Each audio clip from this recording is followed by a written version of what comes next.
इस राउंड में तुमने बॉम्बे और मद्रास को तो रिजेक्ट कर दिया, लेकिन दिल्ली को तुमने फ्रीज कर दिया। मतलब अगले राउंड में भी तुमको दिल्ली दिखाई देगी, लेकिन आगे की पूरी काउंसलिंग में तुमको मद्रास और बॉम्बे नहीं दिखाई देगी। अब ये जो सुविधा है ना, ये सिर्फ तुमको 2 बार दी जाती है अपने एक्स की तरफ। या तो पकड़ के रखना पड़ेगा या तो जिस टाइम का बच्चे बहुत दिन से वेट कर रहे थे, जिनका रिजल्ट आया है गेट का, वो आ चुका है। 17 मई को कोप का फर्स्ट राउंड के ऑफर्स रोल आउट हो चुके हैं।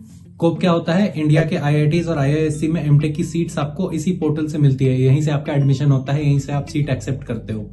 तो बहुत छोटी सी वीडियो होने वाली है। बात करेंगे कोप के राउंड्स क्या होते हैं, आपको क्या क्या करना चाहिए, क्या क्या मन में रखना है आपको, एक्सेप्ट क्या होता है, रिजेक्ट क्या होता है, फ्रीज क्या होता है, रिटेन क्या होता है, और क्या आपको स्पॉट राउंड्स तक बैठने चाहिए, और जिनको नहीं मालूम स्पॉट राउंड्स होते भी हैं, क्या होते हैं, उसके बारे में बात करेंगे। बहुत इंटरेस्टिंग वीडियो होने वाली है। जल्दी से शुरू करते हैं।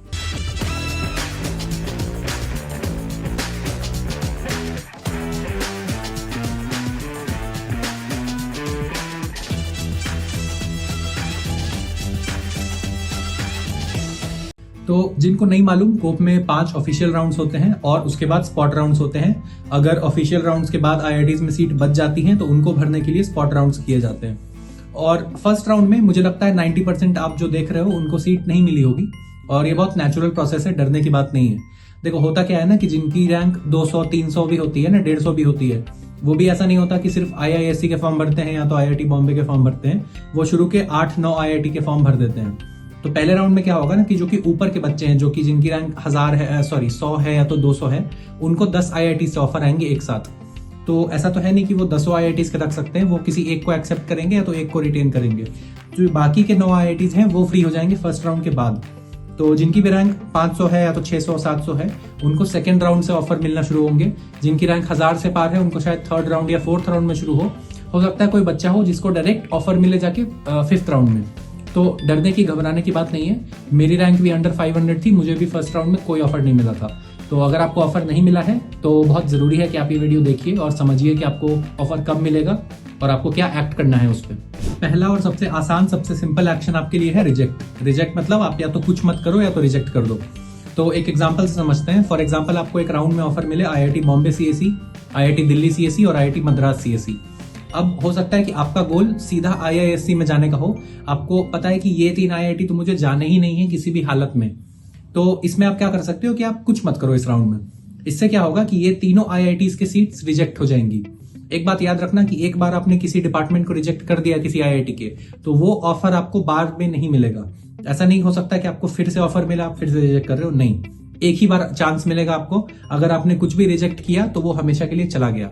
इसका क्या मतलब होता है कि अगर आपको आईआईटी दिल्ली की साइबर सिक्योरिटी मिली और आपने उसको रिजेक्ट कर दिया, तो क्या नेक्स्ट राउंड में आपको आईआईटी दिल्ली सीएसई मिलने के चांसेस हैं? बिल्कुल हैं, क्योंकि जो रिजेक्ट होता है वो आप आईआईटी के बेसिस पे नहीं कर रहे हो, वो आप डिपार्टमेंट या तो उस सीट के बेसिस पे कर रहे हो।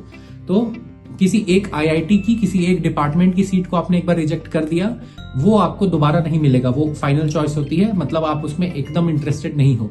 तो अगर आपको कोई ऐसा आईआईटी आता है या तो कोई ऐसा डिपार्टमेंट आता है जिसमें आपको लग रहा है कि मैंने फॉर्म तो भर दिया था लेकिन इसमें जाने का ही नहीं है, तो वो आप कुछ मत करो, वो ऑटोमेटिकली रिजेक्ट हो जाएगा आपके उससे, लिस्ट से। अब अगला ऑप्शन आता है रिटेन का या तो फ्रीज का।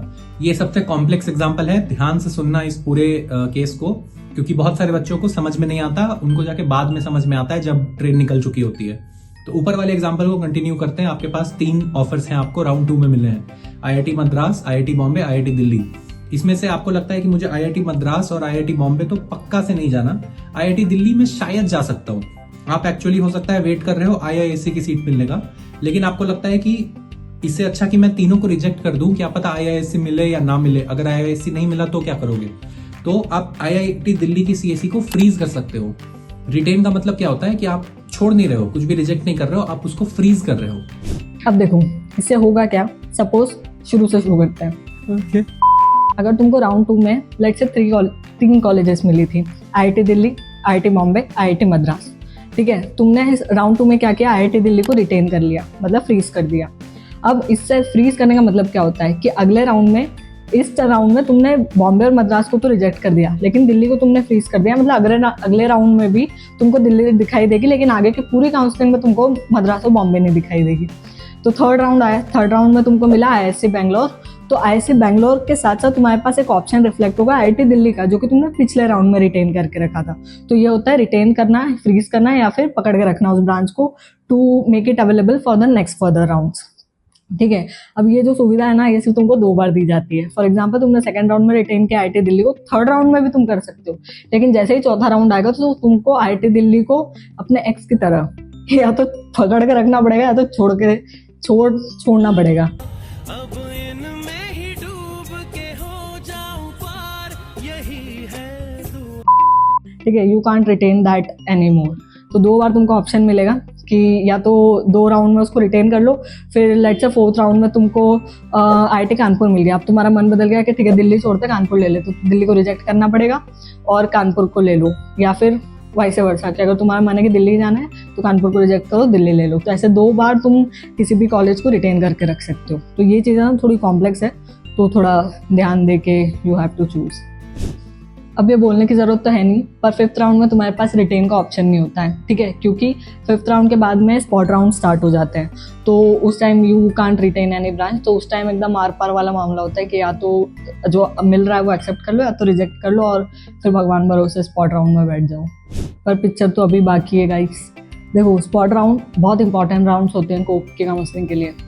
बहुत सारे ऐसे बच्चे होते हैं जिनको 5th राउंड तक कोई ब्रांच नहीं पसंद आती है किसी कॉलेज में, या तो कॉलेज ब्रांच अच्छी होती है तो कॉलेज नहीं पसंद आती है, या तो कुछ ऐसे होते हैं जिनको 5th राउंड तक कुछ नहीं मिलता है। तो स्पॉट राउंड ऐसे लोगों के लिए ही है। ठीक है, स्पॉट राउंड में होता क्या है, IITs में अगर सीट्स वैकेंट रह जाती हैं तो स्पॉट राउंड में वो अपनी सीट्स निकालते हैं, तो चांसेस बहुत ज़्यादा बढ़ जाते हैं कि तुमको अच्छी कॉलेज में अच्छी ब्रांच मिल जाए। तो अगर तुम रिस्क लेने के लिए रेडी हो और यू हैव द कॉन्फिडेंस कि ठीक है स्पॉट में मिल जाएगा, तो स्पॉट राउंड में बैठो। ठीक है, मतलब वो काइंड ऑफ किस्मत भरोसे होता है, बट मिल जाते हैं। मतलब मेरे काफ़ी दोस्त हैं जो स्पॉट राउंड से ही कॉलेज लेके आए थे। तो कोप की काउंसलिंग ना, लोग जो बोलते हैं कि बहुत ईजी है बहुत ईजी है, बट इसमें ना बहुत ब्लंडर हो जाता है कभी कभी, तो उसको थोड़ा सा ध्यान से अटेंड करना। प्रत्युष का अगर मैं सीन बताऊँ तो प्रत्युष को राउंड 2 में IIT धनबाद मिला था, उसने राउंड 3 तक रिटेन किया और इस बीच में उसको भुवनेश्वर, मंडी और पटना से ऑफर आए थे, तो उसने उनको रिजेक्ट करके फाइनली 4th राउंड में IIT धनबाद एक्सेप्ट किया था। और मेरी कहानी तो मैं मेरे वीडियो में बता ही चुकी हूँ। तो थोड़ा सा ना दिमाग लगा के ब्रांचेस बनना। अगर तुमको लगता है कि हम लोग किसी भी वे में तुम्हारी इसमें हेल्प कर सकते हैं तो लेट अस नो। बाकी तो ऑल द बेस्ट, और आई होप कि we are helping you in any way possible. So let us know if we can do that further. तो थैंक यू, गुड नाइट, मिलते हैं अगले वीडियो में।